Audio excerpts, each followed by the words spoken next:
Hi, I'm Margaret Gaddick, and I'm from the Thomas Lab, and my project this summer was about Circa, which is a calcium pump, and I specifically looked at Circa 2A, which works in the heart and controls its relaxation and contractility. And because of this, it has a really big link with heart failure, so many companies are pursuing gene therapies to try to correct this problem within people and try to mitigate the effects of heart failure. So we're working with Celadon to develop a gene therapy, and they transfected some cells with more H-Circa to try to reduce the effects of heart failure. So we're trying to create an effective way to make sure that this transfection actually works, because they're putting the Circa into people. So we used P-Circa as a standard and had the H-Circa and compared the percent of Circa content with a Kumasi gel. And there's 3 ways that we use to evaluate this and see if the transfection worked. We used 2 different Western blots with 2 different antibodies, as well as an ELISA. And through analysis, we determined that the Western blot with the rabbit polyclonal antibody was the most successful. So while this may not be the test that Celadon used, we're moving a step forward to try to create a successful assay for them to use in their transfections to develop a successful gene therapy. Hi, my name is Yu Zhang from Dr. Kaiba's lab. My summer research project is to test the baculovirus gene delivery system in mouse primary myoblast. To start, the reason why I choose this gene delivery system is that first, baculovirus is a non-replicating and non-integrating virus in mammalian cells. Second, its relative flexible capacity to reinsert a large genes into its genome.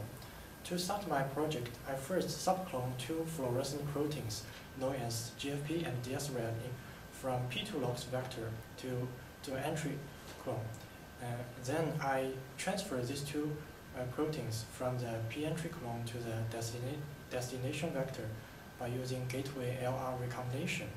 Similarly, I use a similar method, cloned 2 transcription factors known as PAX7 and PAX3 from P2 lox to the P-enter, producing 2 expression clones. After I finish this molecular cloning, I transduce the insect cells with a recombinant backbone, and which allows me to produce the first generation of virus. Then I transduce the myoblast with the second generation of virus. After 1 day post-transduction, I can see good expression of both DS-RAD and GFP protein by using fluorescent microscopy. And the Western blot also indicates a prolonged and sustained expression of both PAX7 and PAX3. This preliminary data suggests that the baculovirus-mediated gene delivery system can be applied into the mouse primary myoblast. My future research is to determine the transcriptional regulatory networks in muscle stem cells. Thank you. Hi, my name is Courtney Connolly, and I've been working in the lab of Dr. Jim Gravasti. My project focused on measuring the absolute amounts of a protein called utrophin and its correlation with the severity of Duchenne muscular dystrophy, or DMD. DMD is a genetic disorder found in young boys characterized by the degeneration of muscle and cardiomyopathy. DMD is caused by a mutation in the gene coding for a protein called dystrophin, which normally sits on the muscle cell membrane and acts as a type of molecular shock absorber. Without dystrophin, the muscles break down, and these young boys are usually confined to wheelchairs by their early teens. There's currently no cure, but some therapeutic approaches have aimed at trying to upregulate a homologous protein called utrophin. My research was focused on measuring these absolute amounts of utrophin to see if the correlation of increased utrophin levels actually correlated with decreased disease severity in human muscle samples for the first time. We started by measuring the absolute concentrations of utrophin in 3 types of mice, a normal wild-type mice that was non-dystrophic, an MDX dystrophic mice, and a Fiona mice that had overexpressed utrophin.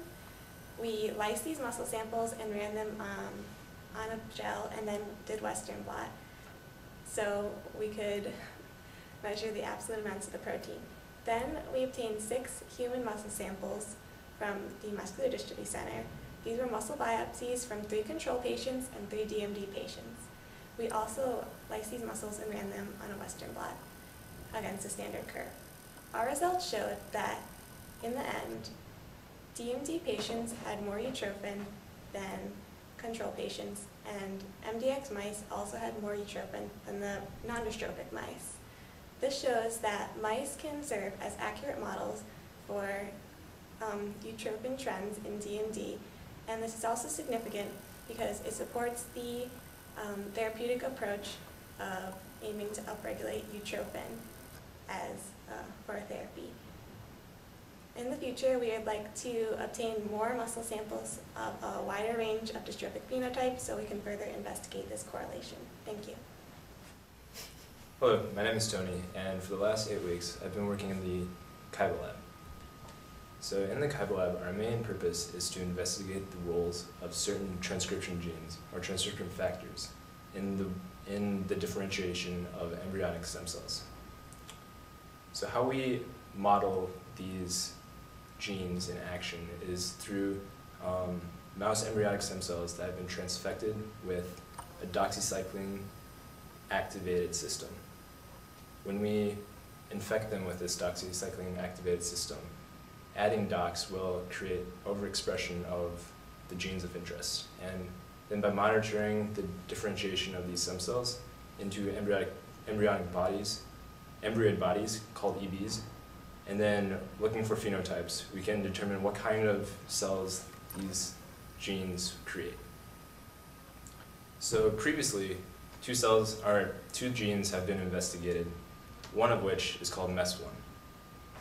MES1 is a context-dependent transcription factor, which means that in different time frames and in different environments, it creates different kinds of cells.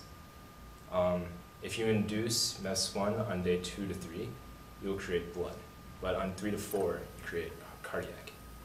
Another gene of interest is TAL1. Now TAL1 mainly creates blood. It is not context dependent. However, it inhibits the differentiation of cardiac cells. So what we wanted to investigate was how expressing both of these genes in synchrony affects the development of these embryoid bodies. And we settled on a system that creates approximately equal stoichiometry of MES1 and TAL1. And we did this by merely extending out the gene that we transfect so that when RNA levels of this gene increase, one translation of the gene will create one MES1 and one TAL1. We thought there were potential problems with this, but after running qPCR tests, we found that levels of MES1 and TAL1 both increased in roughly the same quantity, which means that our system worked. Now, then we compared it to 2 lines, one of MES1 and one of just TAL1, and to compare and contrast phenotype and genotype differences as they developed. So on day 4 of embryoid body development, we are expected to see FLIC1 positive increase for TAL1 induction. And for MES1, we expect to see increases in population of PDGFR alpha. And we see increases in both for our dual expression gene system. And on day 6, for MES1, we are not expected to see any blood development when we induce doxycycline on day 3 and 4.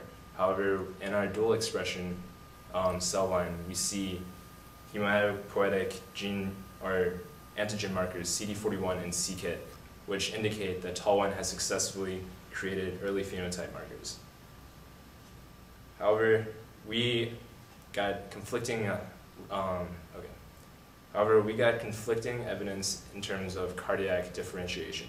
So in future, we will look for specific gene markers to cardiac and some hematopoietic gene sequences using qPCR analysis. And we will also analyze embryoid bodies for beating cardiomyocytes.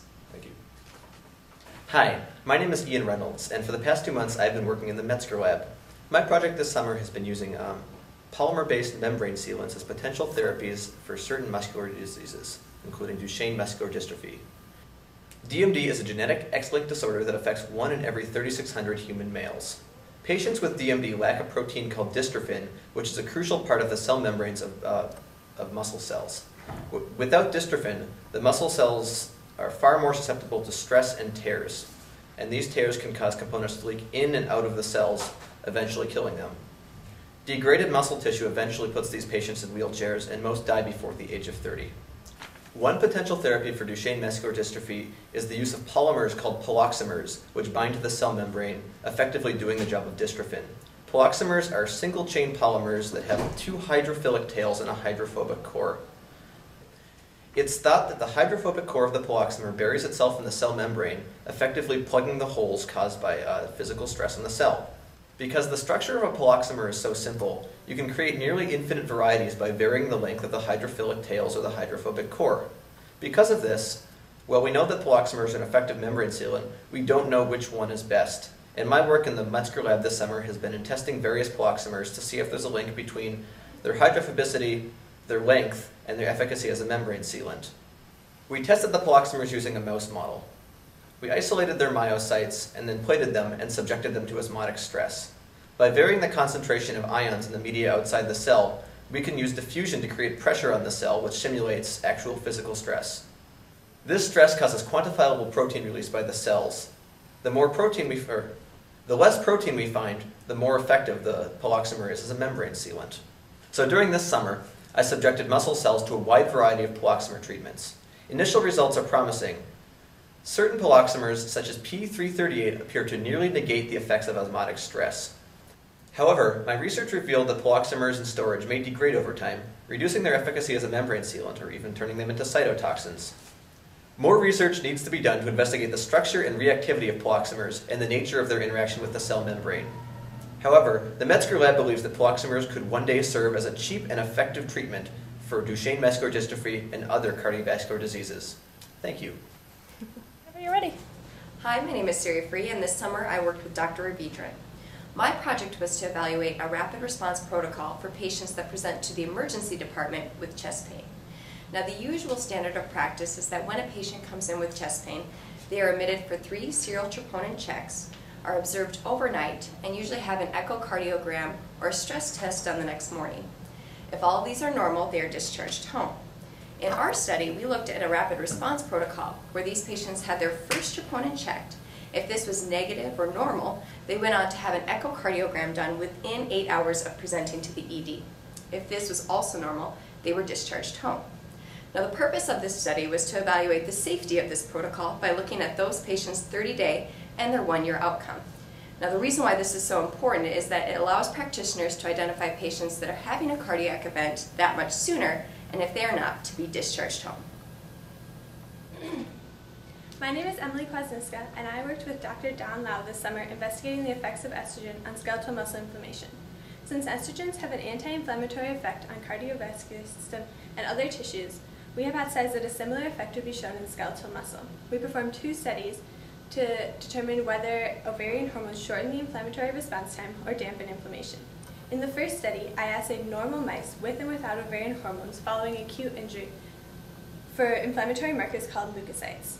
We saw that leukocyte levels in mice without ovarian hormones increased over time, while levels in mice with normal ovarian hormones remained relatively stable, indicating that the presence of ovarian hormones may shorten the inflammation time. In the second study, mice with a muscle disease that causes a chronic state of injury were assayed for collagen, an indicator of fibrosis and chronic inflammation. Here we saw that collagen levels tended to be greater in mice without ovarian hormones. These results provide evidence that ovarian hormones shorten the inflammatory response time, allowing a greater understanding of the mechanism by which estrogen influences skeletal muscle recovery after injury. Ready? Hi, my name is Brock Carlson. This summer I worked in the lab with Dr. Dave Thomas. My project this summer was to compare 3 different assays of quantifying SERCA2a protein, which is a key protein in measuring the cycle of contractility in the heart. SERCA2a is really important because when it's not functioning properly, it can cause heart failure in patients because it's not measuring the calcium cycle inside of the heart muscle. To help deal with this problem, a drug company named Celadon is working on a gene therapy to prevent SERCA inhibition. We tested 2 samples, pig SERCA, which was homogenized from a pig heart, and flag H SERCA, which is human SERCA that was transvected in cells, and then homogenized and tested these on our 3 tests. Our 3 tests included a Western with mouse monoclonal antibody, a Western with rabbit polyclonal antibody, and an ELISA test. These 3 tests were compared against the standard found off of a Kumasi blue gel sample.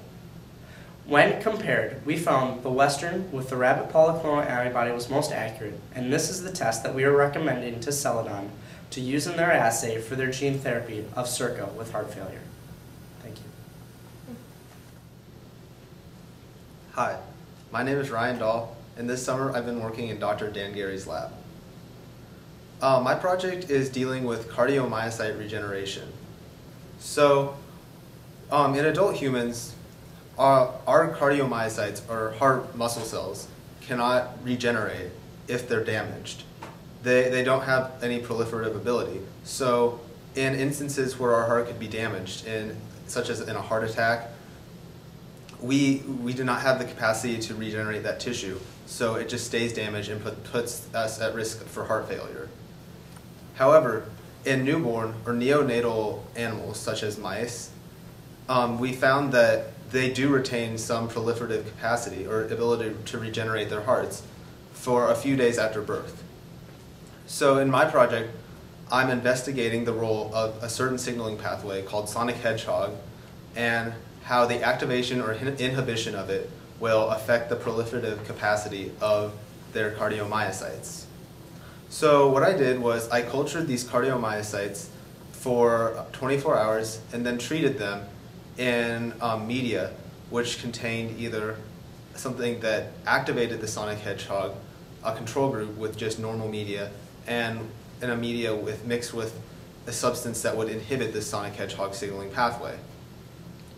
After that, I tested it with immunohistochemistry, or staining the cells to check for proliferation, as well as Western blotting to see what the protein expression of a few downstream targets of the sonic hedgehog signaling.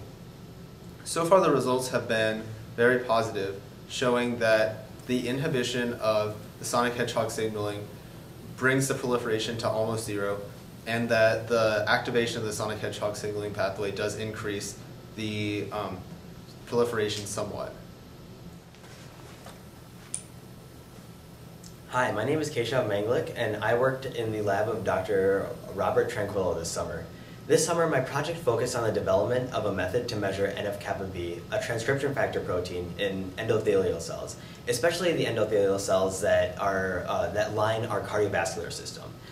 NF-kappa B is a protein that, when inactivated, simply resides in the cytoplasm. But when NF-kappa B is activated due to mechanical forces or chemical stimuli, NF-kappa B will move from the cytoplasm to the nucleus and actually affect the way the cell behaves. And in endothelial cells, when NF-kappa B is activated, it can cause the cells to become inflamed and maybe even become atherosclerotic lesions in the cardiovascular system, which can be very dangerous. So for my experiment, I exposed cardiovascular endothelial cells to various chemical and mechanical stimuli, hoping to elicit an NF-kappa B upregulation or response in order to test out a method to actually measure NF-kappa B. And the way I did this was I separated the protein, or I first exposed the cells to certain stimuli, then I separated the protein based on the location of the cell. Afterward, I used the Western blotting procedures and a densitometry analysis in a software known as ImageJ to determine how much of the protein was in each part of the cell. And what I found was that when introduced to a certain chemical stimuli that has been known to increase NF-kappa B activation in endothelial cells, my results from the test that I used, the method that I used, actually showed this upregulation. Therefore, it's possible that this method could be used in the future for experiments studying endothelial cells.